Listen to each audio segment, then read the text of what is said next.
बिस्मिल्लाहिर्रहमानिर्रहीम। पिछली वीडियो में हमने इस सर्किट को यहाँ तक बनाया था, तो इसमें एक थोड़ा-सा हिस्सा रह गया था जिसको अब हम मुकम्मल करते हैं। यहाँ से ये जो हाई वोल्टेज ट्रांसफ़ार्मर की जो आउटपुट है, यहाँ से आउटपुट में से हम जो ट्रांसड्यूसर है, उसको पावर यहाँ से दी जाती है। तो यहाँ सबसे पहले तो हमने यहाँ पर एक अदद ये पिंकिंग कॉइल इंस्टॉल कर दी। पिंकिंग कॉइल से एक कनेक्शन डायरेक्ट यहाँ पे पहुँच जाएगा। तो ये यहाँ पर ट्रांसड्यूसर की जो आउटपुट है वो आ जाएगी और ये जो हाई वोल्टेज ट्रांसफार्मर की जो दूसरी वायर है, यहाँ से 3 अदद कैपेसिटर लगेंगे, जिनमें से ये 2 तो होंगे 104 के और ये भी 104 होगा, ये होगा 333। तो ये एडजस्टेबल कैपेसिटर है, इसको हम चेंज कर सकते हैं वैल्यू इसको एडजस्ट करने के लिए। और यहाँ से जो आउटपुट है, इसकी सीरीज़ में यहाँ से आउटपुट जो है हमारे ट्रांसड्यूसर को मिलेगी। ये पॉइंट बेसिकली ग्राउंड हो जाएगा और यही ग्राउंड जो है हमारी जो बाइसिंग ट्रांसफार्मर की जो यहाँ पर ये पॉइंट है, यहाँ पर भी ये ग्राउंड इधर लग जाएगा। तो यहाँ पर आप ये देख सकते हैं कि ये जो ग्राउंड है सीधा यहाँ पर आके और यहाँ पर ये 3 कैपेसिटर लगे हुए हैं,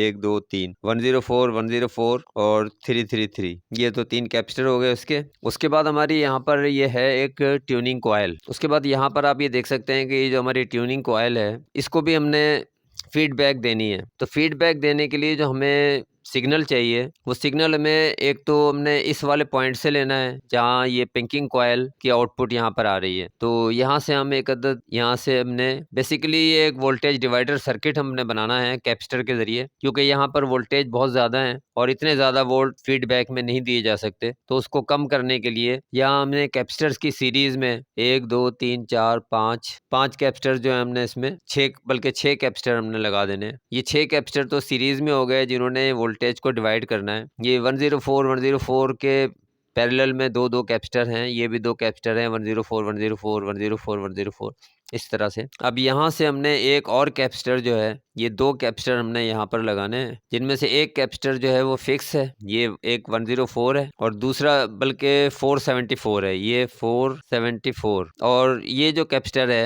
ये वेरिएबल है, इसको हमने एडजस्ट करना होता है इसकी फ्रीक्वेंसी के हिसाब से। और इस पॉइंट से और इस पॉइंट से हमने ग्राउंड और इस पॉइंट से हमने जो सैंपल है वो फीडबैक का कलेक्ट करना है। इस पॉइंट से हमने फीडबैक का जो सैंपल है वो हमने ले लेना है और उसको यहाँ पर इस कॉइल के साथ मिला देना है। ये हमारा सर्किट मुकम्मल सर्किट ये बन गया है। ये ट्रांसड्यूसर है, ये पिंकिंग कॉइल है और इसी तरह से ये आप देख सकते हैं कि ये जो है मेन ट्रांसफार्मर है। तो ये हमारा मुकम्मल सर्किट है। अब इस सर्किट में यहाँ पर एक अदद रेजिस्टेंस का जो सेट है वो लगना था, वो हम यहाँ पर लगा देते हैं। एक रेजिस्टेंस कैपेसिटर लगेगा 103 और 2 रेजिस्टेंस लगेंगी। और इसी तरह से अब यहाँ पर हमने ये जो 100 ओम की रेजिस्टेंसेज हैं ये यहाँ पर लगी हुई हैं। ये 2 रेजिस्टेंस 100 ओम की हैं और ये इसका कैपेसिटर है। इसी तरह से यहाँ पर 2 100 ओम की रेजिस्टेंस हैं और ये कैपेसिटर है। तो एक ये नेगेटिव साइड पर है और एक ये पॉजिटिव साइड पर है। इसके बाद ये जो कॉइल है यहाँ पर, इस कॉइल को हमने आपके साथ बाद में शेयर करना है। ये ट्रांसड्यूसर के जो फॉल्ट हैं उनको डिटेक्ट करती है और ये फ्रीक्वेंसी जो है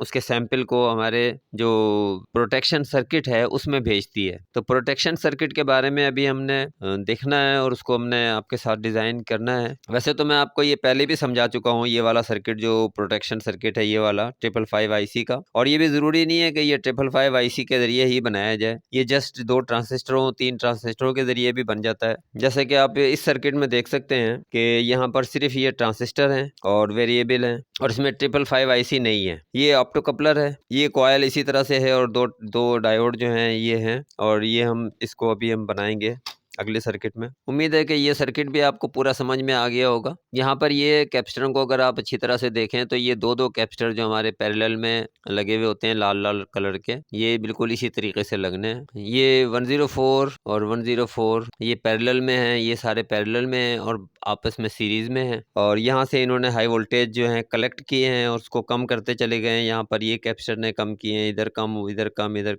कम होते होते जब ये कैपेसिटर यहाँ पर ग्राउंड में जाता है तो यहाँ से काफ़ी ज़्यादा कम हो जाते हैं। उसके बाद एक और चीज़ समझने वाली है कि यहाँ से जो हमारा सैंपल है वो डायरेक्ट यहाँ से आता ज़रूर है, लेकिन इसका ग्राउंड जो है वो यहाँ पर होता है। लिहाजा जो वेरिएशन इसमें पैदा होती है, ट्रांसड्यूसर में जो तब्दीली पैदा होती है, वो तब्दीली यहाँ इन कैपेसिटरों के ज़रिए से भी यहाँ पर आके इसके वोल्टेज में कमी बेशी करती है। और जिसका जो नतीजा है वो यहाँ पर जब आता है ट्यूनिंग कॉइल में और ट्यूनिंग कॉइल से आगे लोड ट्रांसफार्मर में और बाइसिंग में। तो ये सारी चीज़ें आपस में कपल्ड हैं, एक दूसरे में जुड़ी हुई हैं और उसकी वजह से फ्रीक्वेंसी एक जगह पे रहती है। फ्रीक्वेंसी के जो दोनों फेज़ हैं वो बिल्कुल एक जैसे रहते हैं, इक्वल रहते हैं, ताकि फ्रीक्वेंसी ट्रांसड्यूसर की जो फ्रीक्वेंसी है वो बिल्कुल एक जैसी रहे और उसकी वजह से जो वेल्डिंग का प्रोसेस है वो आसानी से और बहुत अच्छे तरीके से हो सके। इस सर्किट को आप अगर डिज़ाइन करें और अपने पास बना लें तो बेसिक ये पूरा सर्किट यही है। जो मुझसे बाज़ औक़ात लोग सर्किट माँगते हैं कि आप हमें